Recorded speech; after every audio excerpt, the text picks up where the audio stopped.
આજે સુરત સહિત જિલ્લામાં રેડ એલર્ટ જાહેર કરવામાં આવ્યું છે। જિલ્લા કલેક્ટર દ્વારા સતત મોનિટરિંગ કરવામાં આવી રહી છે અને કલેક્ટર તેજસ પરમારનું નિવેદન સામે આવ્યું છે। બંગાળની ખાડીમાં ડીપ ડિપ્રેશન સર્જાયું છે તે ગુજરાત તરફ આવી રહ્યું છે, જેની અસર હાલ દેખાઈ રહી છે। તમામ અધિકારીઓને રજા રદ કરવામાં આવી છે। કલેક્ટર તેજસ પરમારની નિવેદન સામે આવી બંગાળની ખાડીમાં ડીપ ડિપ્રેશન સર્જાયું હતું, ગુજરાત તરફ આવી રહ્યું છે, જેની અસર હાલ દેખાઈ રહી છે। તમામ અધિકારીઓની રજા રદ કરવામાં આવી છે। ગ્રામ્ય વિસ્તારમાં એક તરફ એનડીઆરએફ અને સુરત શહેરમાં એક તરફ એનડીઆરએફ અને એસડીઆરએફની ટીમ સ્ટેન્ડ બાય છે। દરેક ગામોમાં આશ્ચર્ય સ્થાનો તૈયાર કરવામાં આવી રહ્યા છે। દક્ષિણ ગુજરાતમાં રેડ એલર્ટ છે અને તમામ સિસ્ટમ સાથે વરસાદ આવી શકે છે, પરંતુ હાલ સિસ્ટમ બદલાઈ રહી છે, છતાં તંત્ર એલર્ટ છે। તંત્ર દ્વારા પરિસ્થિતિ પર સતત મોનિટરિંગ કરવામાં આવી રહ્યું છે। નીચાણવાળા વિસ્તારમાં રહેતા લોકોને સલામત સ્થળે ખસી જવા માટેની સૂચના આપી દેવામાં આવી છે। પાણી ભરાવાની શક્યતાને પગલે લોકો બિનજરૂરી બહાર ન નીકળે તે માટેની અપીલ કરવામાં આવી છે। બંગાળની ખાડીમાં જે ડીપ ડિપ્રેશન ક્રિએટ થયું હતું તે અત્યારે આગળ વધતું ગુજરાતની નજીક આવી પહોંચ્યું છે અને તેની અસર સુરત જિલ્લા અને શહેરમાં પણ વર્તાવા લાગી છે। વહેલી સવારથી જ સુરત જિલ્લા અને શહેરમાં વરસાદ વરસી રહ્યો છે અને તેની તીવ્રતા ધીરે ધીરે વધવાની છે। આગામી 24 થી 48 કલાક દરમિયાન આ જે વરસાદ છે તે ભારેથી અત્યંત ભારે વરસાદ સુરત જિલ્લા અને શહેરમાં થવાનો છે। તેથી તકેદારીના ભાગરૂપે આમ તો ગઈકાલથી જ તમામ ટીમોને સાવચેત કરી દેવામાં આવી છે। તમામ તાલુકા વિકાસ અધિકારીશ્રી, મામલતદારશ્રી, પ્રાંત અધિકારીશ્રી તમામને આ બાબતે એલર્ટ કરવામાં આવ્યા છે। સુરત મહાનગરપાલિકાની ટીમ પણ છેલ્લા 2 દિવસથી એલર્ટ મોડ ઉપર જ છે અને માનનીય કમિશનરશ્રી દ્વારા પણ તેમની સતત મિટિંગ લઈને તેમને પણ સાવચેત કરવામાં આવેલા છે।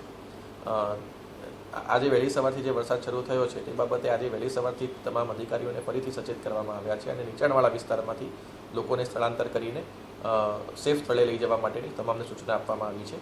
આપણા જે આશ્રય સ્થાન જે છે તેને પણ આપણે તૈયાર કરવામાં આવ્યા છે અને ત્યાં પણ લોકો આશ્રય મેળવી શકે છે।